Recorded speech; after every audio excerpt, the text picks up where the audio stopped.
Bonjour mes chers amis, et on continue aujourd'hui notre étude du chapitre 8 de l'Évangile de Luc. On va continuer le même thème qu'hier, écouter la parole et la pratiquer.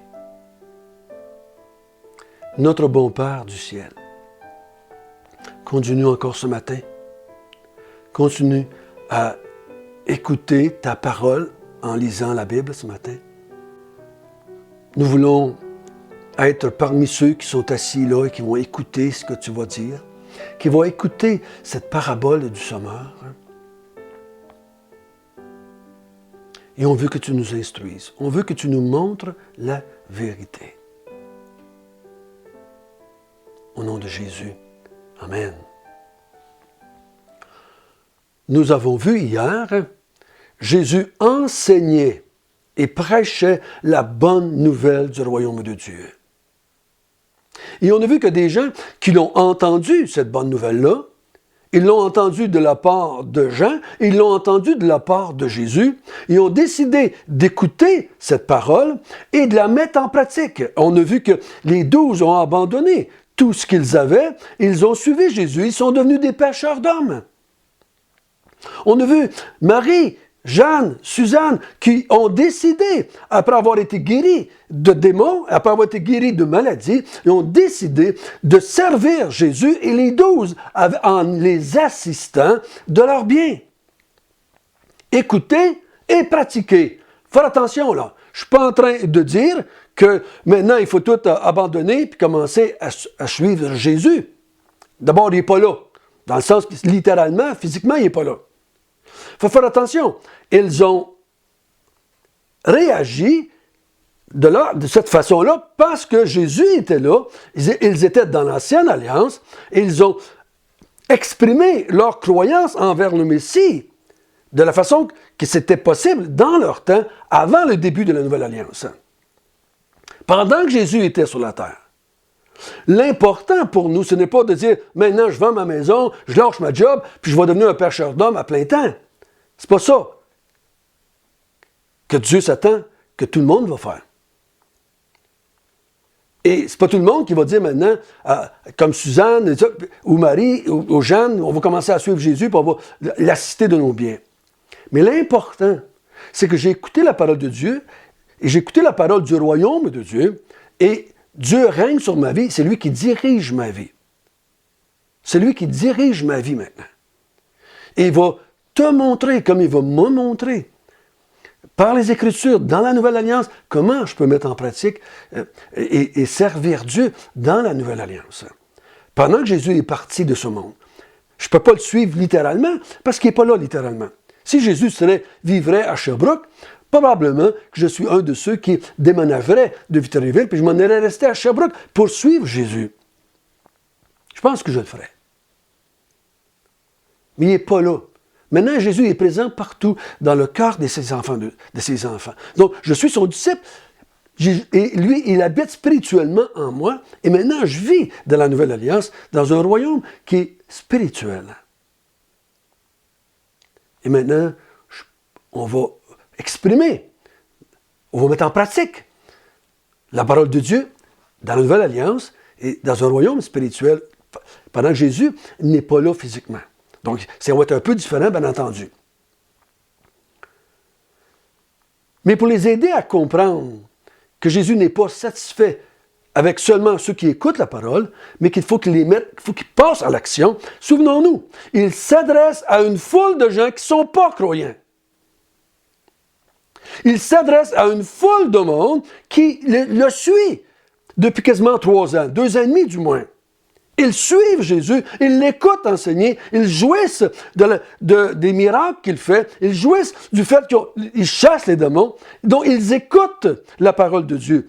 Jésus les invite, tu ne peux pas toujours seulement écouter, il va falloir que tu passes à l'action un jour ou l'autre. Il va falloir que tu pratiques ce que j'ai enseigné.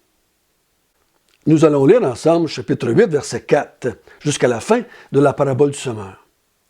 Une grande foule s'étant assemblée, et des gens étant venus de diverses villes auprès de lui, il dit cette parabole. Un semeur sortit pour semer sa semence. Comme il semait, Une partie de la semence tomba le long du chemin. Elle fut foulée aux pieds, et les oiseaux du ciel la mangèrent. Une autre partie tomba sur le roc. Quand elle fut levée, elle sécha, parce qu'elle n'avait point d'humidité. Une autre partie tomba au milieu des épines. Les épines crurent avec elle, et l'étouffèrent.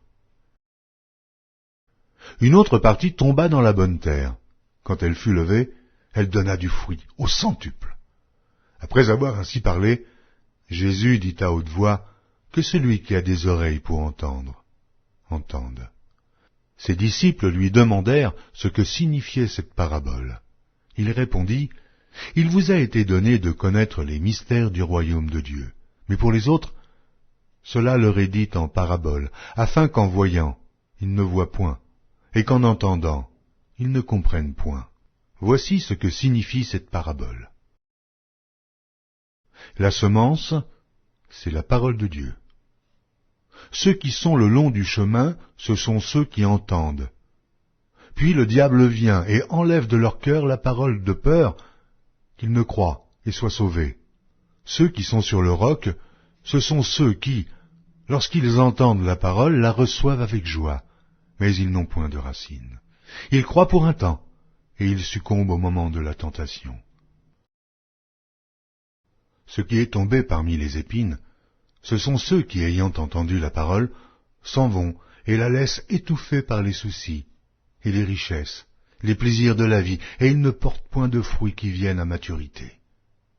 Ce qui est tombé dans la bonne terre, ce sont ceux qui, ayant entendu la parole avec un cœur honnête et bon, la retiennent et portent du fruit avec persévérance. Donc, encore une fois, Jésus va enseigner le même principe. Il dit, une grande foule s'était assemblée. Et des gens étant venus de diverses villes auprès de lui. Donc, il est en Galilée. Et on est venu par milliers, par dizaines de milliers. Et on venait l'écouter. Ils écoutaient la parole. Ils écoutaient Jésus qui parlait. Mais Jésus va les instruire par une parabole. Vous vous souvenez, une parabole, c'est un enseignement pour nous faire comprendre un principe en général. Il faut faire attention, il ne faut pas faire de l'allégorie avec les paraboles, mais il faut tirer un principe de la parole. Il dit, il y avait un semeur. Ceux d'entre vous qui n'ont jamais semé comme le semeur ici, je l'ai déjà fait quand j'avais ma ferme, on semait à la volée, qu'on disait. Donc, on a un sac de grains attaché après nous, on a une petite semeuse, et on prend des grains et on le tire à la main. J'ai fait ça pour des petites parties de terrain, pas des grandes parties, mais des petites parties. Et quand on tire à la main, s'il y a moindrement un peu de vent, si la graine n'est pas tellement grosse, bien, c'est pas facile de toujours diriger les graines à la bonne place. Donc, il dit ici, le semeur lance sa graine, et il y en a une partie qui tombe sur le bord du chemin, il y en a une partie qui tombe sur une parcelle de terre rocailleuse, il y en a une partie qui tombe à travers les mauvaises herbes, et il y en a une partie qui tombe dans la bonne terre. Tout le monde va comprendre ça. Tout le monde qui est là-bas et qui est habitué à une société d'agriculture comprenne facilement ce que Jésus est en train de dire. Il dit, la parole de Dieu, le royaume de Dieu, c'est comme ça, c'est un semeur qui sème une semence, et la semence ne tombe pas toujours dans la bonne terre. Il y a seulement la graine qui va tomber sur la bonne terre qui va apporter du fruit finalement. Celle qui tombe sur le chemin, les oiseaux la mangent, il n'y a rien à faire avec ça. Celle qui tombe sur le roc, elle va enraciner, mais vu qu'il n'y a pas de terre assez profonde, elle n'apporte pas de fruits. L'autre, elle tombe à travers les mauvaises herbes, elle va finir par mourir. Et celle qui tombe sur la bonne terre. Donc tout le monde comprend ça. Et là, Jésus dit au verset 9, au verset 9, les disciples disent, pourquoi tu parles en parabole? Parce qu'il dit, il vous est donné à vous de comprendre les mystères du royaume de Dieu, mais pas à eux. Quelle est la différence entre les deux? Je parle humainement parlant ici. Je ne parle pas ici d'élection, là. Je parle humainement parlant. Il dit, vous autres, vous avez décidé de me suivre. Vous avez décidé de rester avec moi. Vous avez décidé d'aller plus loin que juste écouter la parole de Dieu. Et vous avez décidé d'entrer dans le royaume de Dieu. Et je vais vous instruire. Je vais vous expliquer à vous qui voulez aller plus loin que juste écouter. Les autres, ils ne veulent pas aller plus loin. Tout ce qu'ils veulent, c'est écouter. Ils veulent être là pour être guéris. Ils veulent être là pour voir le spectacle. Ils veulent être là parce qu'ils pensent que le royaume s'en vient, puis ils ne sont pas là pour être dans le royaume de Dieu et se soumettre à Dieu et de vivre pour la gloire de Dieu. Vous autres, vous voulez aller plus loin. Vous avez décidé de me suivre et devenir des pêcheurs d'hommes. Et je vais vous expliquer à vous, plus précisément. Je vais vous expliquer à vous. Qu'est-ce qu'il y en est? Vous allez comprendre qu'est-ce que je veux dire. Et là, il se met à expliquer que le semeur, c'est Jésus-Christ. La semence, c'est la parole de Dieu. On voit ça au verset 11. Jésus sème la parole. Il dit, j'enseigne depuis 2 ans et demi à des dizaines de milliers puis des centaines de milliers de gens vont m'écouter. Il dit, il y en a du monde qui va entendre la bonne parole de Dieu. Mais il dit, il n'y en a pas beaucoup qui vont la mettre en pratique. Il y en a, c'est comme la graine qui tombe sur le bord du chemin. Ils entendent la parole de Dieu, mais Satan vient, enlève la bonne parole, afin qu'ils ne comprennent point, qu'ils ne soient pas sauvés, et qu'ils n'aient pas le pardon des péchés, qu'ils ne rentrent pas dans le royaume de Dieu. J'ai des gens qui écoutent. Ils passent leur vie à écouter la parole de Dieu, mais ils ne vont jamais passer à l'action. C'est des écouteurs, mais ils ne mettent pas en pratique. C'est comme ailleurs, c'est dit dans les Épîtres. Ne vous bornez pas à écouter la parole de Dieu, mais mettez-la en pratique. Vivez pour Dieu. Recherchez la gloire de Dieu. Investissez vos vies pour le règne de Dieu.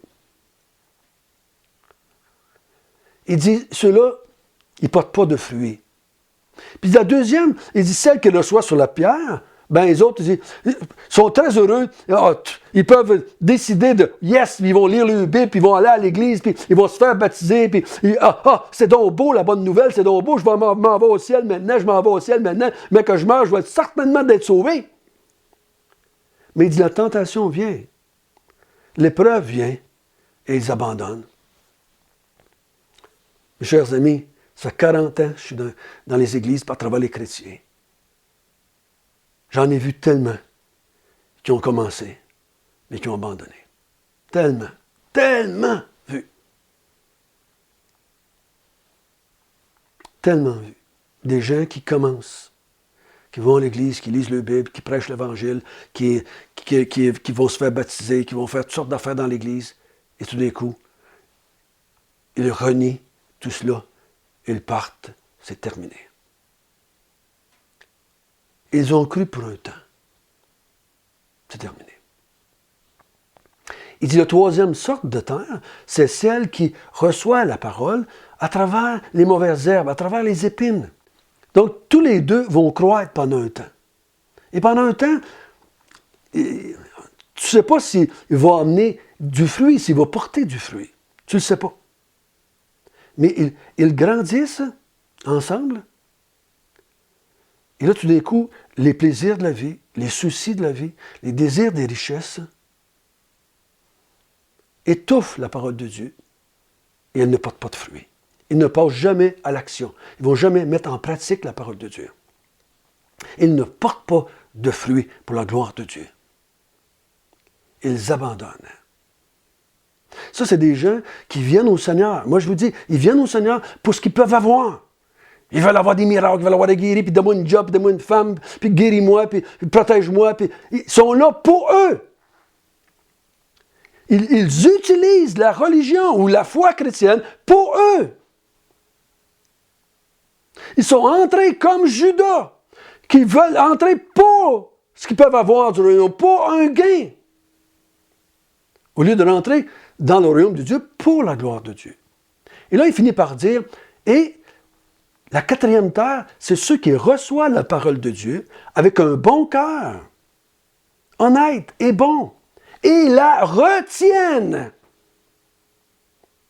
Et ils portent du fruit avec persévérance. Voyez-vous? La mise en pratique. Ils ont écouté la parole de Dieu prêchée et ils la retiennent et ils la mettent en pratique avec persévérance. Ils reçoivent la bonne nouvelle du royaume de Dieu, ils la reçoivent et ils la croient et ils portent du fruit pour le royaume de Dieu, pour la gloire de Dieu. C'est ça, les vrais croyants. C'est ça, les disciples de Jésus-Christ. Ils reçoivent la bonne nouvelle du royaume de Dieu et ils la mettent en pratique. Écoutez et pratiquez la parole de Dieu. Pas juste écouter, mais pratiquer. Pratiquer. Et là, il invite les gens qui sont là. Prenez la décision. Et là, Jésus invite les gens de la foule qui sont là. Les milliers, peut-être, qui sont assis là, à l'entendre. Ils invitent, il dit, il faut que vous preniez une décision. Ça fait 2 ans et demi que je vous enseigne. Prenez la décision. Je vais mourir bientôt. Je vais être crucifié bientôt. Prenez la décision de passer à l'action. Vous ne devez pas être de ceux qui écoutent seulement. Vous devez faire comme faire les disciples. Prendre la décision de me suivre. Devenir des pêcheurs d'âmes. Il va falloir que vous fassiez comme Marie, comme Jeanne, comme Suzanne. Il va falloir que vous passiez à l'action.